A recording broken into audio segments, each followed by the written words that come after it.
Hello everyone, welcome you all on focus on study. Biology की class है भाई आज हमारी, जिसमें हम पढ़ने वाले हैं इंट्रोडक्शन। पढ़ा रही थी मैं आपको इससे पहले वाली क्लास में, उसी को आगे कंटिन्यू करते हैं। आज का जो हमारा टॉपिक है वो है जीवधारियों का वर्गीकरण। सभी एग्ज़ाम्स के लिए काफ़ी इम्पोर्टेंट क्लास है आपकी। ये आपकी क्लास सेकंड क्लास है ये, जिसमें हम पढ़ेंगे जीवधारियों का वर्गीकरण। क्या पढ़ने वाले हैं हम? जीवधारियों का वर्गीकरण।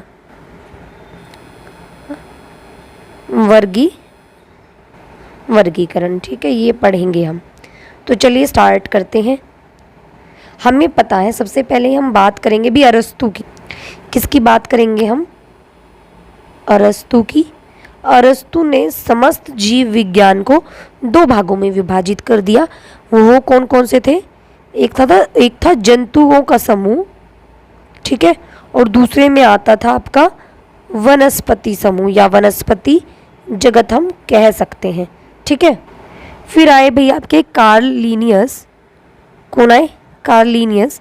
और लीनियस ने भी अपनी उनकी एक बुक थी सिस्टमा नेचरा। कौन सी बुक लिखी उन्होंने? ये पूछ लिया जाता है कि सिस्टमा नेचरा किसने लिखी थी? तो उसके राइटर थे भाई आपके कार्ल लीनियस। इन्होंने क्या किया? इन्होंने भी संपूर्ण जगत को दो भागों में बांट दिया। कितने में? दो में। जिसको एक को नाम दिया प्लांट किंगडम, यानी कि पादप जगत, और दूसरे को नाम दिया एनिमल किंगडम। क्या नाम दिया? एनिमल किंगडम, यानी कि जंतु जगत, ठीक है। फिर भाई लीनियस की इसी प्रणाली से ही आधुनिक प्रणाली की नींव पड़ी। किसकी? आधुनिक प्रणाली की क्या पड़ी? नींव पड़ी। जिसमें क्या था, इसीलिए ही, क्योंकि आधुनिक प्रणाली की नींव इससे पड़ी, तो हम लीनियस को, कार्ल लीनियस को ही क्या कहा जाता है? आधुनिक वर्गीकरण का पिता, father of modern taxonomy. Father of modern taxonomy, यानी कि आधुनिक वर्गीकरण के पिता, वर्गीकरण के जनक कह सकते हैं हम इसको। वो कौन थे? कार्ल लीनियस थे। इसके बाद भाई क्या हुआ? फिर आया विट्टेकर। कौन आए? विट्टेकर, जिसने क्या किया? इस प्रणाली को, यानी कि जीवधारियों को 5 जगत में वर्गीकरण कर दिया। किसने? विट्टेकर ने क्या किया? 1969 में, ठीक है, संपूर्ण जगत को 5 हिस्सों में बांट दिया। कितने हिस्सों में? 5 हिस्सों में। 5 किंगडम क्लासिफिकेशन किसने दी? विट्टेकर ने दी थी। और वो 5 कौन कौन से थे ये देख लेते हैं हम। एक था आपका भाई मोनेरा।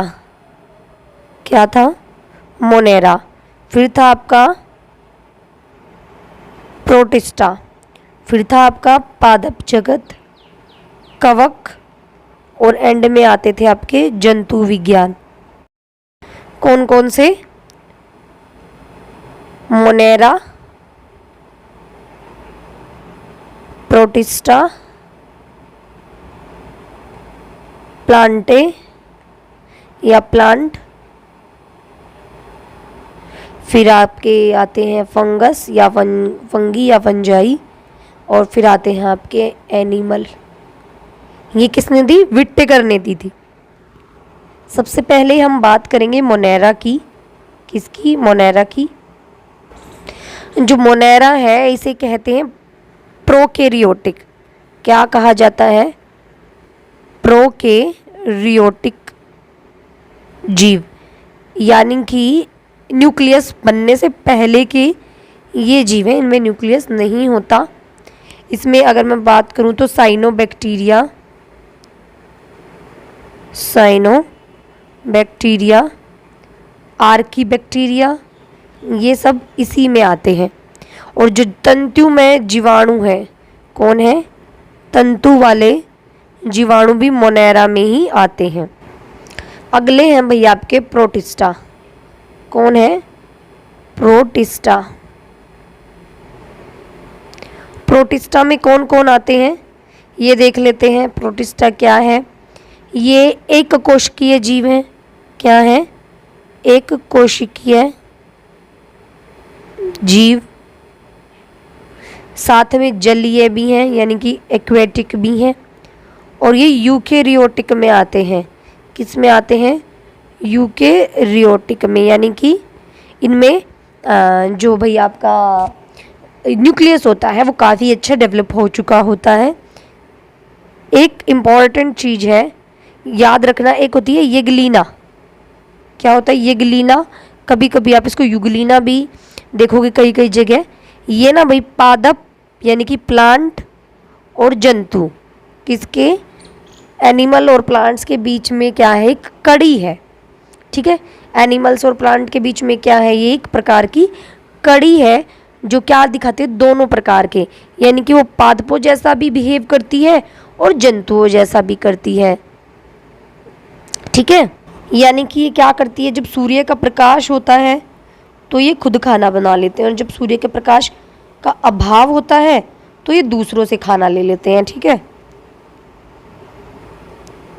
अभाव में क्या हो जाते हैं? ये इतर पोषित हो जाते हैं। क्या हो जाते हैं?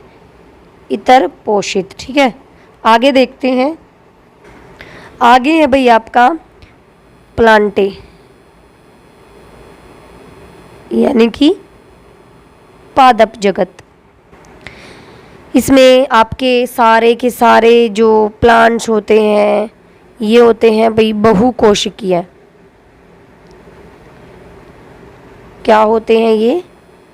बहुकोशिकीय, यानी कि मल्टी सेल्यूलर होते हैं। ये प्रकाश संश्लेषण में अपना खाना बनाते हैं, प्रकाश संश्लेषी होते हैं ये। इसके अलावा जो भाई आपके शैवाल हैं, क्या है? शैवाल हैं, मॉस हैं, या फिर आपके फूल वाले पौधे हैं, या फिर बिना फूल वाले पौधे हैं, ये सब प्लांटे में ही आते हैं। इसके बाद आता है भाई आपका फंगी, यानी कि कवक। इसमें क्या क्या आता है भाई आपका? ये होते हैं भाई यूकेरियोटिक पर परपोषित। क्या होते हैं? यूकेरियोटिक, साथ में परपोषित होते हैं। ये दूसरे पर निर्भर करते हैं अपना खाना बनाने के लिए। ठीक है, ये क्या करते हैं? अवशोषण करते हैं खाने का। क्या करते हैं? अवशोषण द्वारा भोजन प्राप्त करते हैं ये। ठीक है, यानी कि ये क्या होते हैं? इतरपोषी होते हैं। क्या होते हैं? इतरपोषी। और इसकी में जो सबसे इम्पोर्टेंट पॉइंट है, इनमें कोशिका भित्ति होती है। क्या होती है? काइटिन की। क्या होती है? काइटिन होती है। सॉरी, उस कोशिका भित्ति का नाम क्या है? काइटिन। ये क्या है? एक कोशिका भित्ति जो कि किससे बनी होती है भाई? आपकी जटिल शर्करा से। किससे? जटिल शर्करा से बनी होती है। नेक्स्ट बचता है आपका जंतु। क्या है आपका? जंतु या एनिमल किंगडम। इसमें तो हम सब प्राणी, जीव जंतु, ये क्या होते हैं? बहुकोशिकीय, यानी कि मल्टी सेल्यूलर होते हैं। बहुकोशिकीय जीव होते हैं ये होलोजोइक, यानी कि जंतु संभोजी होते हैं। जंतु संभोजी।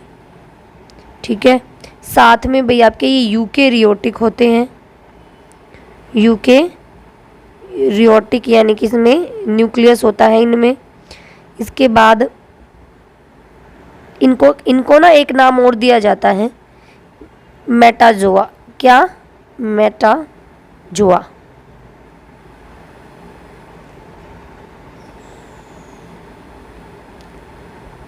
मेटाजोआ, ठीक है। और इसमें आता क्या है आपका? हाइड्रा। क्या क्या? हाइड्रा, जेलीफिश, कृमि, सितारा, स्टारफिश। अच्छा, मछली आती है आपकी इसी में, सरीसृप भी इसी में आ जाते हैं आपके, उभयचर भी इसी में आ जाते हैं, पक्षी, स्तनधारी, और मतलब जितने भी ये जीव है ना, जिनमें जीवन है वो सब के सब, जैसे जीवन तो बैक्टीरिया इन सब में भी है, बट ये पर्टिकुलर ये सब किस में आते हैं? जंतु जगत में आते हैं, ठीक है। अब अगर मैं बात करूं, एक क्वेश्चन जो है एग्ज़ाम में आ जाता है, इसको इम्पोर्टेंट लिख लो।